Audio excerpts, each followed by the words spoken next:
This is M4 January 2016 question 18.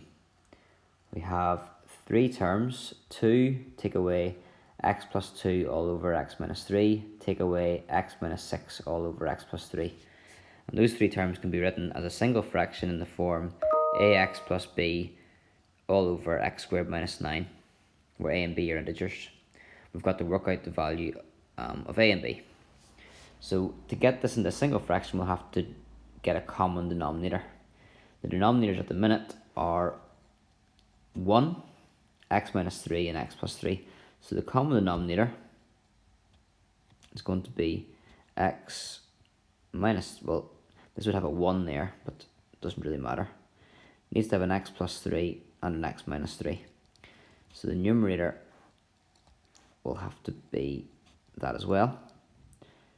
In other words, the first fraction has been the denominator has been multiplied by x minus 3, x plus 3, so the numerator must be multiplied by the same thing.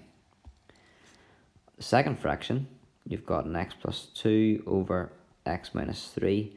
To get the common denominator, you need to multiply it by x plus 3, numerator and denominator. And the last one, x minus 6 over x plus 3, the denominator needs to be multiplied by x minus 3, so multiply the numerator by x minus 3 as well. As I said, that one at the bottom is not important, so we can rub it out if I can on this thing. Okay, so at the top on the numerator, we've got 2 multiplied by whatever this bracket expands out to be. It multiplies out to be x squared. You would then have plus 3x take away 3x. If you have 3x and you take away 3x, you'd have no x's left, so 0 there. And then minus 3 times 3 is minus 9. And that will be the denominator as well, because if you notice, this here is the same as the denominator. So the denominator is also x squared minus 9. And that's the same for those three terms. So if we expand now the numerator in the second fraction, we would get x squared.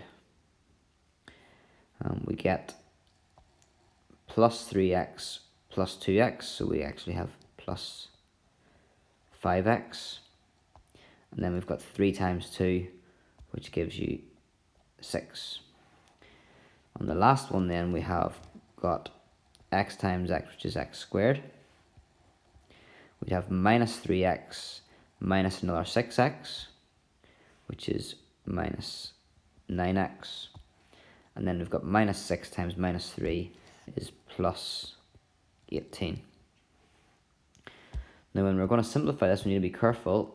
We've got the first fraction, which we're going to take away all of this fraction and take away all of this fraction. So bear that in mind when we do simplifying. So what have we got on the numerator? Black. Okay, we've got 2x squared. So we'll write that down. 2x squared. Then we have minus 18. This is going to be over x squared minus 9. We then have to take away x squared. We have to take away 5x. And we have to take away 6. And finally, we have to take away x squared. We have to take away minus 9x. If you take away minus 9x, you actually add 9x. And then we take away 18. If we tidy that up, you'll notice that with the x squareds, we've got 2x squared, but we're taking away an x squared and taking away an x squared, so there's no x squareds left. What we'll be left with for the x's, we've got 9x, positive 9x, and we take away 5x, which leaves us with 4x. And then finally, we have minus 18, we take away another 18, which is minus 36, and we take away another 6, which is minus 42. So we end up with minus 42. So what's the question saying? The question is saying that this this expression, collection of terms, can be simplified to this fraction. If we compare, the denominator is the same, so the numerator should also be the same. If the numerators are the same, then the a must be 4, and the b must be equal to minus 42.